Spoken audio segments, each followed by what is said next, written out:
Happiness and welcome back. Today we're going to look at some White's boots. White's is maybe like the granddaddy of a lot of American boot makers. I think they opened up around the turn of the previous century and even maybe a couple years older than Red Wing. We won't get into the progression of the P&W boots, Pacific Northwest boots today, but we do know that White's has been around for over 100 years doing this. I have 4 pairs of White's. I've had more, but you know that I buy and sell. First pair I have here are the called the Mustang Oil Bull Hide, and you can see it's got a really nice texture on the bull hide. It has the V-bar sole, half sole. It is a 350 cruiser. 350 means 6 inch.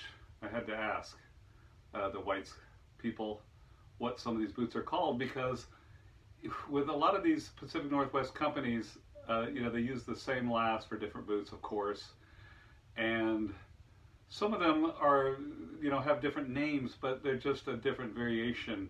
Maybe it's a 6 inch or an 8 inch or cap toe or non-cap toe. This one has a cap toe, came with a kiltie. It's a really, really nice boot. It seems a little bit more dressy for me, but it still is rugged, and I really like the bull hide leather. The second pair that I have is also a 350 cruiser. This is a collaboration with Division Road. I got 3 out of 4 of these pairs used here, so I did not pay full price. These have a smaller lug sole. It's not like the full Vibram 100 lug sole. It is a Vibram lug half sole. When I got these, looks like someone had them that lived in the snow, because the edge dressing and the heel was just completely white and kind of funky looking. So, me being a carpenter, I just sanded them and stained them with some dark walnut stain. Same kind of stain I use on wood, and they turned out pretty. I was kind of confused by these when I first got these. I think this is the second pair of Whites I ever had, but look at those rows of stitching, and that is so big. I thought, I didn't understand about stitch down construction versus a Goodyear welt, and on these, the boot itself is black, but it is stitched down, the same leather, but I didn't stain that. It's a brown color. Division Road collaboration, just a gorgeous boot. I really, really love wearing these. I also got these. I don't know if you can see these too well. These are 15-inch White's Linemen. They have the honey vibram sole. You can see there's some nice little gold screws there. They have a black rough out. This one you can really see the stitch down construction, because it's that black rough out is just turned over and stitched, and you can see kind of where it begins and where it ends at the back of the heel. It's like a 276 stitch down or something like that. These are fun. I have a German friend named Jan who loves tall boots, and when he was egging me on to get more than just, why do you have only 6-inch boots? Why do you collect something else? So this was one of my first really high boots. Now, if you check my Instagram or Facebook, I was wearing some 16-inch Wesco linesmans that I got. Wesco calls them linesmans, I think, and White's calls them linemen. Same term. I was wearing those yesterday, some that I recently got for really cheap and restored, and that is because of my German friend Jan encouraging me to wear tall boots. Just have to figure out the pants with the tall boots. It kind of hurts to tuck them in, and I have to figure that out, but I will be figuring that out.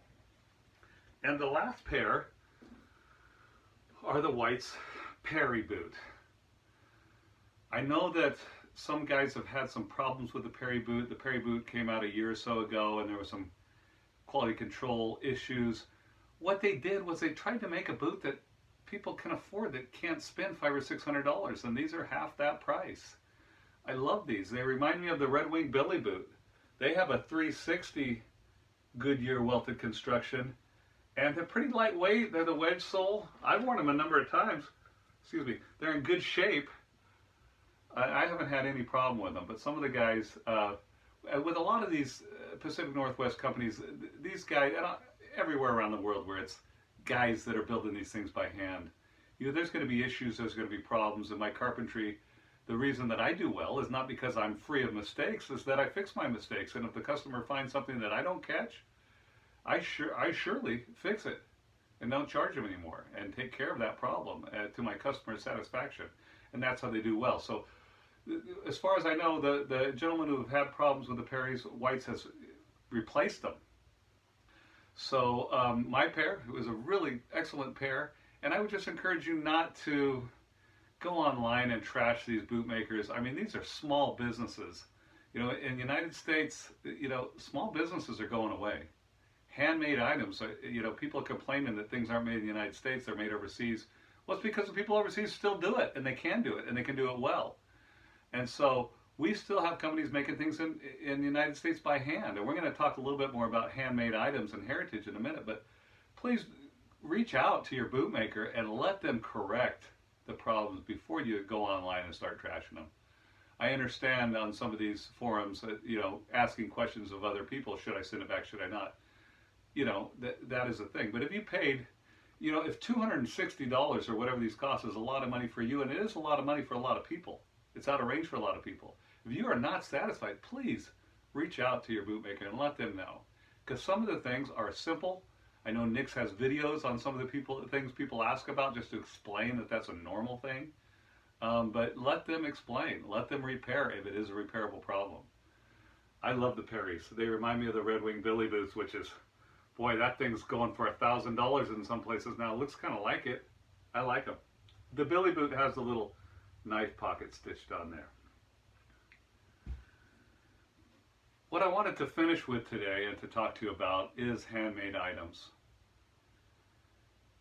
Here in the United States, everybody, except for the indigenous, came here the last 400 years or so for different reasons.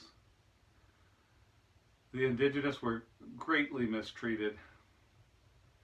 They were not let to speak their own language in many instances.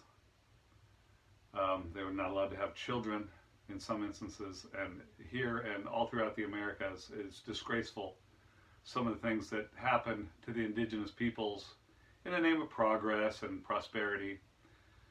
But these people are still among us. And if you have a chance to support not only handmade boot making operations, but if you have a chance to support indigenous or ethnic craftspeople, please do that.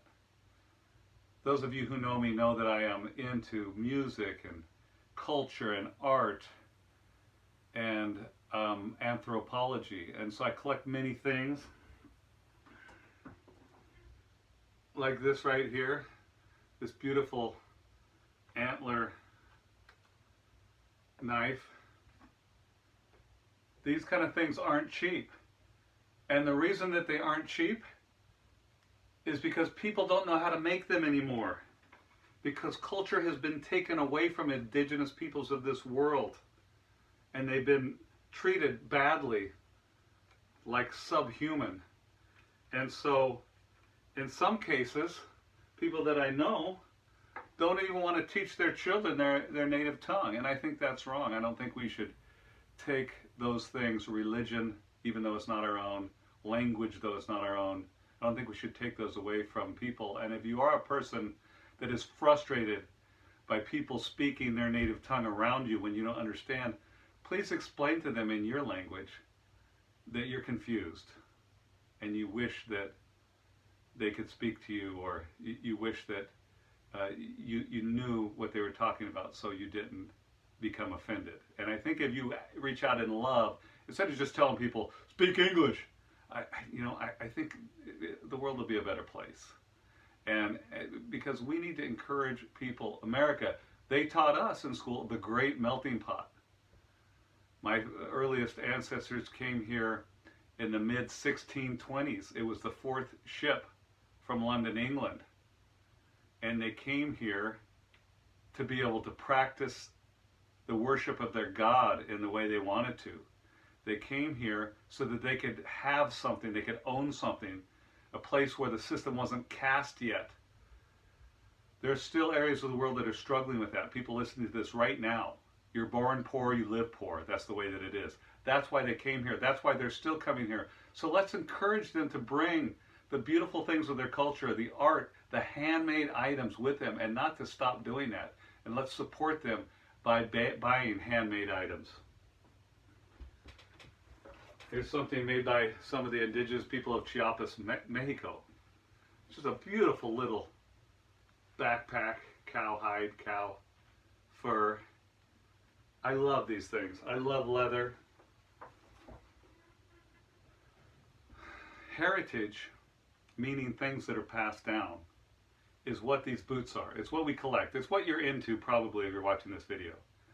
So if we do not pass down our craft, we're all going to be wearing synthetic plastic shoes. I don't know how we went from all leather boots to funny looking plastic clogs, but we did. But our heritage is these handmade items. These are what's been passed down. And so I appreciate and I respect you gentlemen who are making the sacrifice, who are spending the money. These boots can be passed down. They can be resold several times. My nephews, 3 of them I think, and one of my sons all wear the same size as me. So these boots aren't going to go away. they get boots and they're going to be getting more boots. Here's something from the indigenous people, the Huichol people of Jalisco and central Mexico. This is completely beads. That is all beads set in a kind of seta, they call, or some kind of wax or tree resin or something. These things aren't cheap, but they're worth it. So today I would like to continue to tell you to react with love and forgiveness, to support, to restore, to be men and women of reconciliation, to heal this broken world, to support people in their endeavors, their businesses, their interests, and especially their language, religion, and cultures. These are not wrong things because they're different from our own. They are just different from our own. Let's let our differences in this life unite us, and our similarities be our strength. Happiness and joy.